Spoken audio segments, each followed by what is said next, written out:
Hello students, मेरा नाम doctor Gajendra पुरोहित है। CSIR नेट दिसंबर 2025 एग्जाम की तैयारी कर रहे हैं। तो highly repeated and high weightage topic के बारे में हम डिस्कस करेंगे। काफ़ी सारे स्टूडेंट्स का रहता है कि सर एग्ज़ाम में 45 डेज बचे हैं, सर कुछ ऐसे टॉपिक बता दो जो एग्ज़ाम में हमेशा पूछे जाते हैं।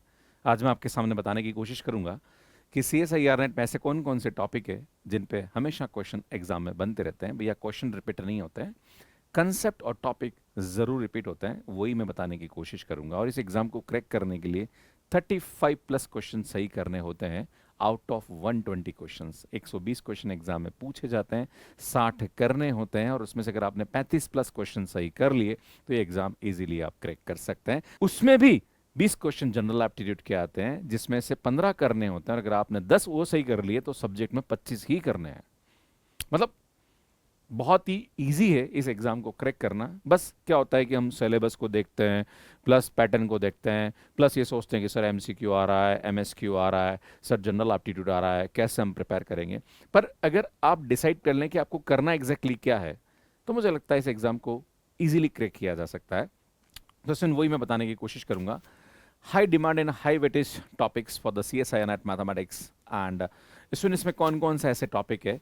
तो पहले मैं आपको बता दूं कि जो CSIR नेट का सिलेबस है उसके अंदर कोर जो टॉपिक्स हैं उसमें लीनियर अलजेब्रा जो सबसे ज़्यादा एग्जाम में पूछा जाता है, एंड उसके बाद आता है रियल एनालिसिस जो एग्जाम में सबसे ज़्यादा पूछा जाता है, जो कि पार्ट 1 जो यूनिट 1 का पार्ट है। इसमें इन दोनों में लगभग 120 मार्क्स के क्वेश्चंस पूछे जाते हैं। एंड सेकेंड यूनिट जो होता है वो होता है modern algebra and complex analysis, जो कि लगभग 70 से 75 मार्क्स के क्वेश्चंस पूछे जाते हैं। एंड जो यूनिट थर्ड होता है उसमें ordinary differential equation, partial differential equation, numerical analysis and calculus of variation and integral equation, ये एग्जाम में पूछे जाते हैं। इसका भी लगभग 60 से 70 मार्क्स का वेटेज ये रहता है। जनरल एप्टीट्यूड जो कि 20 क्वेश्चंस आते हैं, 15 करने होते हैं, 30 मार्क्स का वेटेज पार्ट ए रखता है। इसमें बात करी जाए यहाँ पे हाई वेटेज टॉपिक के बारे में कि ऐसे कौन से टॉपिक है जिनमें ज़्यादातर क्वेश्चंस पूछे जाते हैं। जैसे मैं आपके सामने छोटा सा एग्जांपल दूं, सीक्वेंस एंड सीरीज हमेशा क्वेश्चन बनता है इसके ऊपर, राइट। अगर हम बात करें लिमिट, कॉन्टिन्यूटी और डिफरेंशियबिलिटी, जिसमें फंक्शन ऑफ सेवरल वेरिएबल भी आ गया और फंक्शन ऑफ वन वेरिएबल भी आ गया। जैसे यहाँ पे फिक्स पॉइंट की बात करी जाए तो हमेशा फिक्स पॉइंट पे क्वेश्चन बन जाता है। यूनिफॉर्म कन्वर्जेंस पे हमेशा क्वेश्चन बन जाता है, राइट। तो कुछ टॉपिक ऐसे हैं जो कि आपको देखने को मिलेंगे हमेशा एग्जाम्स के अंदर। इसमें बात करेंगे कौन कौन से टॉपिक हैं सब्जेक्ट वाइज जो कि आपको पढ़ने चाहिए। जैसे बात करी जाए रियल एनालिसिस जो कि यूनिट 1 का पार्ट है, लगभग 70 से 75 मार्क्स का वेटेज रखता है। इसके अंदर limit, continuity, differentiability of function of one variable and function of two variable, इसके अंदर यूनिफॉर्म कॉन्टिन्यूटी भी आ गया और फिक्स पॉइंट का कंसेप्ट भी आ गया। ये टॉपिक, अब बच्चा बोलता है कि sir function of one variable तो बहुत टफ है। वह टफ नहीं है, अगर आप ढंग से इसको सिस्टमेटिक पढ़ोगे तो काम हो जाएगा। और वैसे मैं बता दूं कि भैया 70 मार्क्स का रियल एनालिसिस पूछा जा रहा है, भैया 70 में से 20 मार्क्स भी आप लेके आ गए तो आपका काम हो जाएगा। Linear algebra 20 marks, real analysis 20 marks, complex and modern में 10 मार्क्स भी टारगेट कर लो तो लगभग ये आपका 60 मार्क्स आ गया। OD, PD, integral equation, COV, एन है। अगर इसमें से आप यहाँ पे 20 से 25 मार्क्स का टारगेट कर लो तो लगभग 85 के आसपास मार्क्स आ गए। जनरल एप्टीट्यूड लगभग आपका 30 मार्क्स का आ रहा है, उसमें भी आपने 20 मार्क्स का टारगेट कर लिया, 105 प्लस मार्क्स के आसपास आप पहुंच जाते हैं। और यही JRF का कट ऑफ भी होता है ना। नॉर्मली JRF 105 नंबर पे जनरल कैंडिडेट का हो जाता है। अगर आप OBC हैं या SC ST हैं तो आप भाग्यशाली हैं, आपको सिर्फ 90 प्लस मार्क्स लाने की आवश्यकता है अगर आप OBC हैं। अगर आप SC ST हैं तो भैया 75 प्लस मार्क्स पे आपका JRF क्रैक हो जाता है। बात करी जाए यहाँ पे आगे, सीक्वेंस एंड सीरीज है, यूनिफॉर्म कन्वर्जेंस है, रिमान इंटीग्रेशन है, जो कि हमेशा हर साल क्वेश्चन पूछे जा रहा है। भैया कुछ नहीं करना आपको, इन सभी टॉपिक्स के प्रीवियस ईयर क्वेश्चंस देख लीजिए आप, उससे आपको आइडिया लग जाएगा। प्लस कंसेप्ट्स है, इन पे बेस्ड थ्योरम्स हैं। स्टूडेंट हमने काफ़ी अच्छा कंटेंट अपने यूट्यूब पे भी फ्री में अपलोड कर रखा है। मैं आपको बताऊंगा कि कैसे उस कंटेंट को आप एक्सेस कर सकते हैं। बाकी अगर आप हमसे हमारे एप्लीकेशन पे पढ़ रहे हैं तो फिर तो ये सब चीज़ें आप हमसे पढ़ ही रहे होंगे। बात करी जाए लीनियर अलजेब्रा के बारे में तो इसमें वेक्टर स्पेस और सब स्पेस, बेसिस, डायमेंशन हमेशा क्वेश्चन बनता है, राइट। इस पे हर साल क्वेश्चन किसी न किसी तरीके से पूछा जाता है। ये भी लगभग 75 मार्क्स का वेटेज रखता है लीनियर अलजेब्रा। लीनियर ट्रांसफॉर्मेशन भैया हर बार क्वेश्चन आता है उस पर एग्जाम में, किसी न किसी तरीके से पूछ लिया जाता है। मैट्रिक्स के अंदर डिटर्मिनेंट और आइगन वैल्यूज, आइगन वेक्टर भैया हर साल क्वेश्चन पूछा जाता है। क्वाड्रेटिक फॉर्म पे हमेशा क्वेश्चन आ जाता है। डायगोनलाइजेशन एंड जॉर्डन कैनोनिकल फॉर्म पे हमेशा क्वेश्चन बन जाता है। इनर प्रोडक्ट स्पेस, आराम से 1 से 2 क्वेश्चन इस पे एग्जाम में आ जाता है। तो यार अगर आप लीनियर अलजेब्रा को भी सही से करो, अब आप प्रॉब्लम ये होती है स्टूडेंट के साथ कि सर 75 मार्क्स के क्वेश्चंस आते हैं सर, हमें तो ज़्यादा नहीं हो रहा। अरे भैया तेरे को करना भी इतना नहीं है, समझना। आपको इस एग्जाम को क्रैक करने के लिए पहले इस एग्जाम का पैटर्न समझना पड़ेगा। भैया 120 क्वेश्चन आ रहे हैं, 20 क्वेश्चन जनरल एप्टीट्यूड के, 100 क्वेश्चन सब्जेक्ट के आ रहे हैं, जिसमें से 30 क्वेश्चन आप स्टैटिस्टिक्स के मान लीजिए, 30 से 35 क्वेश्चन। तो भी यार आपके सब्जेक्ट के क्वेश्चन आपको लगभग यहाँ पे 65 से 70 के आसपास मिल रहे हैं। अगर 65 क्वेश्चन भी मान के चलो तो यार 65 में से आपको करने 25 हैं, क्योंकि 20 क्वेश्चन में से 10 क्वेश्चन तो आप जनरल एप्टीट्यूड के कर लोगे। तो यार आप 65 में से 25 क्वेश्चन करना, तो आपको कुछ ऐसे क्वेश्चन भी होंगे जो छोड़ने होंगे। तो हर क्वेश्चन हमसे आए जरूरी नहीं है ना भाई, आप ये समझने की जरूरत। आप क्या होता है पेपर देख के रोना चालू कर दो, सर मेरे को तो आ ही नहीं रहे क्वेश्चन। अरे भाई को तू टारगेट करके तेरे को कितने करने हैं यहाँ पे, राइट? 25 प्लस क्वेश्चन आपको सब्जेक्ट में टारगेट करने हैं और 10 प्लस क्वेश्चन जनरल एप्टीट्यूड में टारगेट करने हैं। अगर ये टारगेट लेके चलोगे तो एग्जाम आराम से करेक्ट कर लोगे। अगर ढंग से मेहनत करे स्टूडेंट तो फर्स्ट यूनिट में इतने क्वेश्चन कर सकता है आराम से, है ना। आप रियल एनालिसिस और लीनियर अलजेब्रा जो कि यूनिट 1 है, इसके अंदर ही 20 क्वेश्चन 25 क्वेश्चन आप कर सकते हो अगर आप ढंग से इस टॉपिक को पढ़ो। बट वही समस्या है, आपकी प्रॉब्लम सॉल्विंग स्किल कहीं ना कहीं मैटर करती है ना। क्योंकि आजकल समस्या ये आ रही है कि हम बीएससी और एमएससी के अंदर खुद से क्वेश्चंस नहीं करते हैं। हमारी यूनिवर्सिटी के अंदर जो पेपर पैटर्न है उसमें डिस्क्रिप्टिव होता है, पढ़ के जाओ पास हो जाओ, थ्योरम रट के लिख लो पास हो जाओ, राइट। कहीं भी हमें मल्टीपल चॉइस क्वेश्चन प्रैक्टिस नहीं कराए जाते हैं, नहीं हमारी वो प्रॉब्लम सॉल्विंग स्किल कॉलेज में बढ़ाई जाती है। अगर आपने 11-12 में IIT JEE की तैयारी करी तो बहुत अच्छी बात है, पर अगर आपने वो भी नहीं करा है तो ज़िंदगी का पहला कॉम्पिटिशन एग्जाम दे रहे हो आप CSI नेट के फॉर्म में। समय तो लगेगा, क्योंकि कॉम्पिटिटिव एग्जाम के लिए एक अलग प्रकार की स्किल चाहिए होती है जिसको हम प्रॉब्लम सॉल्विंग स्किल बोलते हैं। उसको डेवलप करने में समय लगता है, राइट। ऐसा नहीं कि सर अभी दिसंबर वाला एग्जाम है, मैं फर्स्ट अटेम्प्ट देने जा रहा हूँ तो सर मेरा होगा कि नहीं होगा। भाई अपनी प्रॉब्लम सॉल्विंग स्किल को बढ़ा लो, हो जाएगा। क्योंकि आप क्वेश्चन को कर रहे हो, सोचना पड़ेगा, दिमाग लगाना पड़ेगा। बहुत सारे कंसेप्ट ऐसे होते हैं जो क्वेश्चन में अप्लाई होते हैं, वो इंस्टेंट आपके दिमाग में आने चाहिए जब आप एग्जाम देने जा रहे हो, राइट।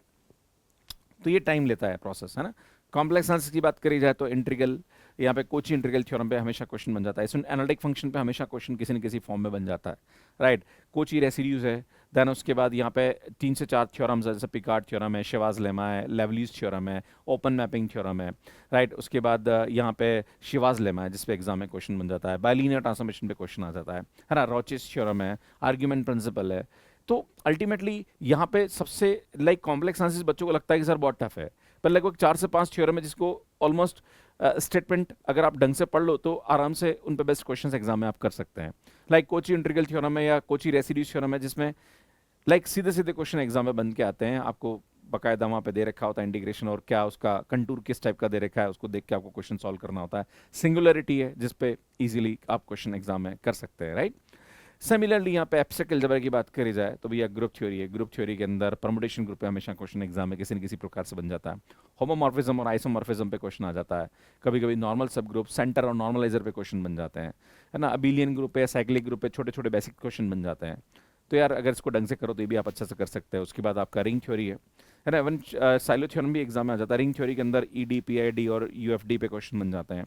देन इरिड्यूसिबिलिटी पे हमेशा क्वेश्चन आ जाता है यहाँ पे कि वो इरिड्यूसिबल है कि नहीं है। कुछ पर्टिकुलर थ्योरम्स उस पर बेस्ड एग्जाम में क्वेश्चन आता है। गेल्वा थ्योरी पे क्वेश्चन बन जाते हैं।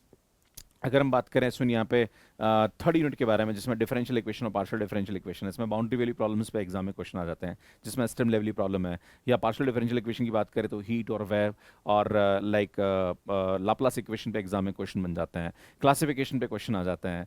हमेशा हर साल लेंग्राजे पे क्वेश्चन बन रहा है, कोची प्रॉब्लम पे क्वेश्चन बन जाता है, चारपेट मेथड पे क्वेश्चन बन जाता है, राइट। अगर मैं डिफरेंशियल इक्वेशन की बात करूं तो यहाँ पे लाइक कभी कभी रॉन्स्किन पे क्वेश्चन बन जाता है, या फिर वेरिएशन ऑफ पैरामीटर पे कई क्वेश्चन बन जाता है। सेकंड ऑर्डर डिफरेंशियल इक्वेशन पे बन जाता है। कभी कभी इनिशियल वैल्यू प्रॉब्लम पे क्वेश्चन आ जाता है। तो यार ये कुछ ऐसे सेलेक्टेड टॉपिक है जिन पे हर साल क्वेश्चन एग्जाम में बनते हैं किसी न किसी फॉर्म में। हाँ ये बात है कि अगर रियल एनालिसिस का क्वेश्चन है तो उसके अंदर कहीं ना कहीं लाइक डिफरेंशियल इक्वेशन का कंसेप्ट मिक्स हो जाता है या लीनियर अलजेब्रा का कंसेप्ट मिक्स हो जाता है। कुछ क्वेश्चन ऐसे होते हैं जहाँ पर कंसेप्ट मिक्स होते हैं, तो वहाँ पे थोड़ा सा आपको प्रैक्टिस करने की ज़रूरत है। मैं आपको ये बताना चाह रहा हूँ कितनी थ्योरी पढ़ लो, जब तक आप क्वेश्चन नहीं लगाओगे तब तक आप उस कंसेप्ट को समझ नहीं पाओगे। तो यार ये टॉपिक है जिन्हें आपको अच्छे तरीके से देखने की ज़रूरत है। नॉर्मली अगर आप देखें यहाँ पे तो many pass paper draw a multiple questions from the this units, है ना। आप पास जो पेपर्स हैं उससे भी आइडिया लगा सकते हैं किस प्रकार के क्वेश्चंस आ रहे हैं. Highly scoring potential conceptual questions plus standard problems mean you can secure full marks with the correct method and the clear concept. इसमें आपको बता दूं कि जो हमारे पास बी पार्ट होता है उसके अंदर हमें 100% पता है कि एक ही ऑप्शन करेक्ट है. तो बी पार्ट में 40 क्वेश्चन आते हैं, करने 25 होते हैं. आप कोशिश करिए कि 13+ क्वेश्चन आपके सही हो जाए वहाँ पे, और आपको इजीली ऐसे क्वेश्चंस मिल जाएंगे जिसका एक ऑप्शन आप पकड़ सकते हो कि भैया ये करेक्ट है. मेन चैलेंजिंग स्टूडेंट के लिए सी पार्ट होता है जहाँ पर आपको 60 क्वेश्चन मिलते हैं, करने 20 होते हैं. 20 क्वेश्चंस के अंदर अगर आपने 10+ भी कर लिए तो आपका बहुत अच्छा हो जाता है. एक स्टूडेंट ऐसा है जिन्होंने पिछली बार लाइक नेट एग्जाम को क्रैक किया जिसमें उनका पार्ट ए और पार्ट सी में फुल स्कोर था, पार्ट बी में 0 नंबर आया. 20 में से 20 क्वेश्चन सही थे, राइट. तो ऐसे भी स्टूडेंट है जो अच्छा कर जाते हैं. यार आप भी कर सकते हो, बस मैं कहना चाह रहा हूँ थोड़ा लोड लेना बंद कर दीजिए ना. क्या होता है कि गाड़ी के अंदर ज़्यादा लोड होता है ना तो स्पीड स्लो हो जाती है. तो तुम्हारे साथ दिक्कत क्या हो रही है, तुम लोड लेके एग्जाम दे रहे होते हो और एग्जाम की तैयारी कर रहे होते हैं, वो कहीं ना कहीं आपकी तैयारी को थोड़ा सा वीक करता है. Building blocks, these topics connect to many other units like mastering them and help solve mixed and advanced questions. कभी कभी जिससे टॉपिक्स हैं, जैसे लीनियर का टॉपिक रियल के साथ मिक्स हो रहा है, या ऑर्डिनरी डिफरेंशियल इक्वेशन का टॉपिक रियल के साथ मिक्स हो रहा है ना. तो कभी कभी कुछ क्वेश्चन ऐसे होते हैं जो आपस में मिक्स हो रहे होते हैं, तो वहाँ भी थोड़ा सा आपको ध्यान देने की आवश्यकता है, right. How study each topics step by step मैं आपको बताने की कोशिश करूंगा. Read the core definitions and theorem. इसमें जितने भी कंसेप्ट है उनकी डेफिनेशन, उनके काउंटर एग्जांपल आप सभी को पता होना चाहिए. डू 20 स्टैंडर्ड सॉल्व एग्जांपल, है ना. इसमें आपको 20 क्वेश्चन हर टॉपिक पे सॉल्व करने चाहिए जो इंपॉर्टेंट है एग्जाम के हिसाब से. वो आप अपनी बुक से कर सकते हैं, लेक्चर नोट से कर सकते हैं, हर एक को समझने की जरूरत है आपको. Solve 30 past year PYQs on this on the based of this important topic, है ना. 30 क्वेश्चन आपको हर टॉपिक के प्रीवियस ईयर क्वेश्चन आपको सॉल्व करने चाहिए और मिल जाएंगे आपको. आप बोलोगे सर कहाँ मिलेंगे, भैया हमने दे रखे हैं आपको. हमारी जो वेबसाइट है www.mathscat.com, वहाँ पे रिसोर्सेज में हमने टू डू लिस्ट बना के दे रखी है. आप जाइए, डाउनलोड करिए, फ्री आपके लिए अवेलेबल है, जिसमें शॉर्ट नोट्स भी दे रखे हैं और आपको topic wise previous year question भी वहाँ पे मिल जाएंगे. ये हमने काफ़ी अच्छा काम आप लोगों के लिए किया है. मैक 5 1-line समरी कार्ड्स जहाँ पे आपको थ्योरम्स है, टिपिकल यूज है, कॉमन ट्रैप है, ये आपको यहाँ पे लिखना चाहिए कि भाई कहाँ आप गलती कर सकते हैं. Weekly revision which is very important. बच्चा बोलता है कि सर इतना पढ़ लिया, अब रिवाइज कैसे करें, कैसे आप मेंटेन करें. सर मैं कंफ्यूज हूँ, समझ में नहीं आ रहा है कि मुझे पढ़ना कैसे चाहिए. तो भैया आपको अपना टाइम डिवाइड करना चाहिए. सो मॉर्निंग का 1 से 1.5 घंटा आपको रिवीजन पर लगाना चाहिए, राइट. फिर आपको टॉपिक वाइज क्वेश्चन सॉल्व करने चाहिए ना. जैसे नॉर्मली हम लोग क्लास लेते हैं मॉर्निंग में, मैं कॉम्बैट सीरीज लेता हूँ जो कि बिल्कुल फ्री है. आप क्वेश्चन प्रैक्टिस हमारे साथ करते हैं रात को और दिन में हमारी क्लासेस चलती है. बाकी अगर आप खुद से स्टडी कर रहे हैं तो खुद से भी आपको कहीं ना कहीं टाइम डिवाइड करके आपको एग्जाम की तैयारी करनी चाहिए. Topic specific quick tips and common traps कौन कौन से होते हैं. सुन एनालिसिस में watch for the sequence and series logic and point wise versus uniform convergence mistakes. Normally बच्चे क्या होता है, कुछ पर्टिकुलर क्वेश्चंस होते हैं जहां बहुत सारी मिस्टेक्स हो जाती है ना.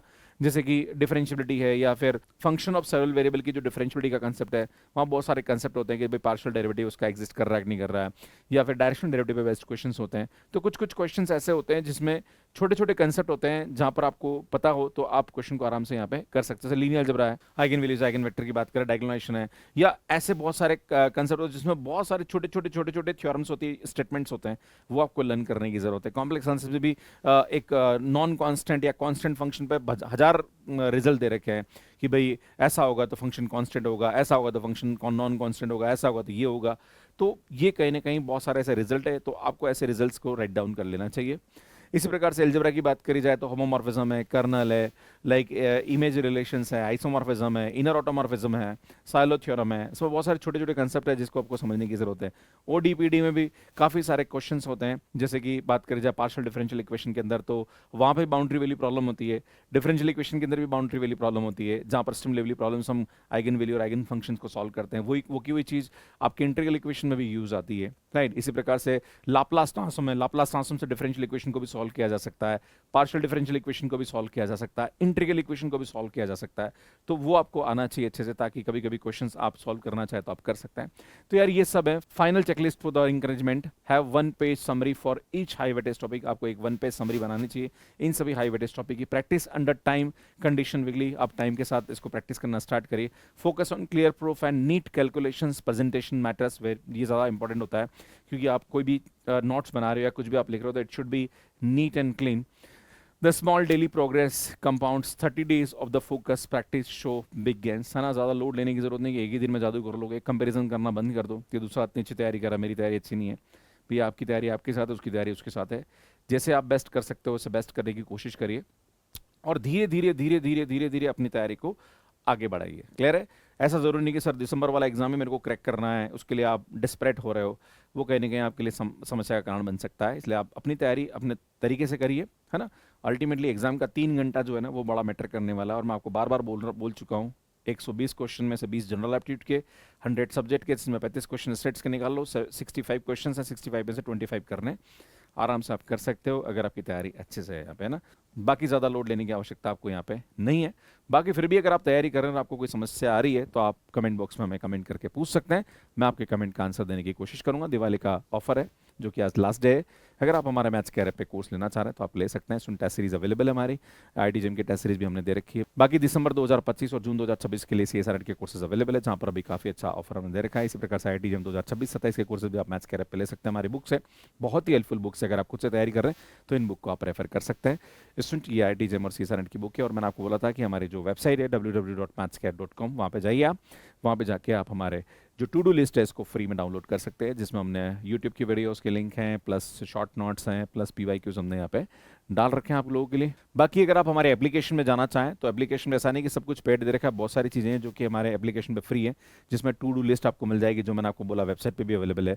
फिर प्रैक्टिस सेट मिल जाएंगे, प्रीवियस ईयर क्वेश्चन अगर आप पूरा साल का पेपर देखना चाहते हो तो वो भी आप टेस्ट फॉर्म में दे सकते हैं। फ्री लाइव क्लासेस जो होती है कॉम्बैट सीरीज वो आप ले सकते हैं। तो ये पूरा फ्री, इसके लिए कोई चार्जेस आपको देने की आवश्यकता नहीं। बाकी हमारे यूट्यूब है, इन्हें सब्सक्राइब कर लीजिए, काफ़ी अच्छा कंटेंट हम आपके लिए अपलोड करते रहते हैं। कैसा मैथ्स कैरियर पे सब्सक्रिप्शन लेना उसका वीडियो आप यहाँ पे जाके देख सकते हैं। बाकी CSRNET एग्जाम के बारे में और भी जानकारी चाहते हैं तो उस पर वीडियोस आप यहाँ मिल जाएंगे, यहाँ जाके चैनल को सब्सक्राइब कर सकते हैं। धन्यवाद।